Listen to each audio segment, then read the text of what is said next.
Hey, good morning, everybody. Thank you for tuning in this morning for Psalm chapter 91. And we'll see what Psalm chapter 91 says to us and teaches us about faith in the day and faith in the circumstances of our lives.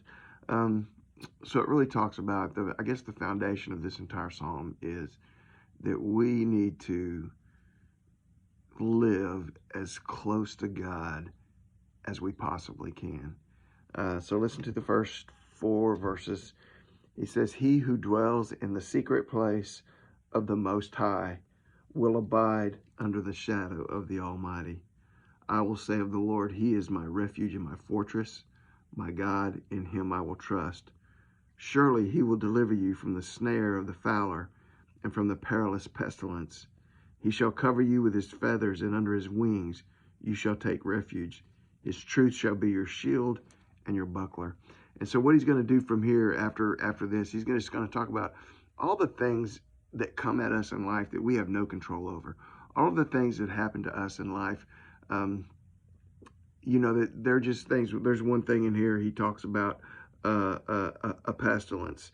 Verse 6, not any pestilence that walks in the darkness. You know what a pestilence is? Well, just Google it or go to dictionary.com.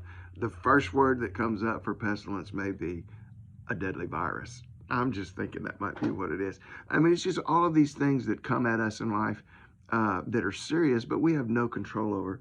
And so what this psalm is about is he's saying, I need to live as close to God as I can.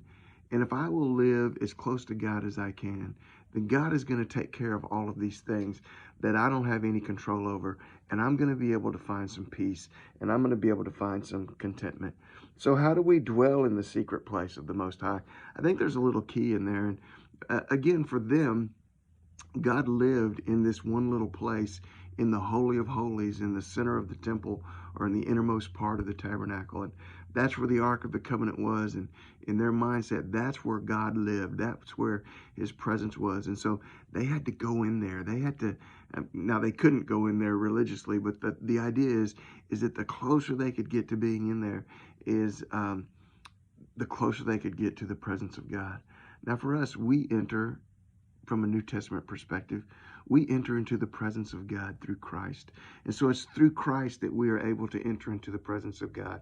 And then it's through the worship of Him and through a daily consciousness of letting the Spirit work in our lives, starting the day with the Word of God like you do when you come here, praying and seeking Him, being vigilant about talking to God whenever something happens to us. Instead of us just reacting during the day, we give it to the Lord. Lord, I'm giving this to you.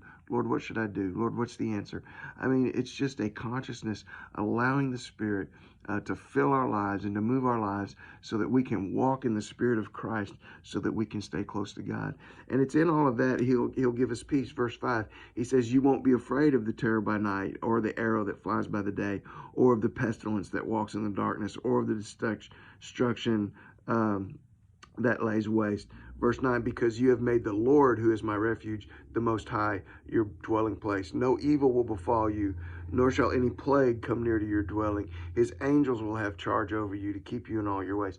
So he's talking about this peace that we have. And we talked about this peace on Sunday morning that God gives us. And it's an ability to face all of life. It's peace no matter what life is offering to us. We use the example of Philippians 4:13, "I can do all things through Christ who strengthens me."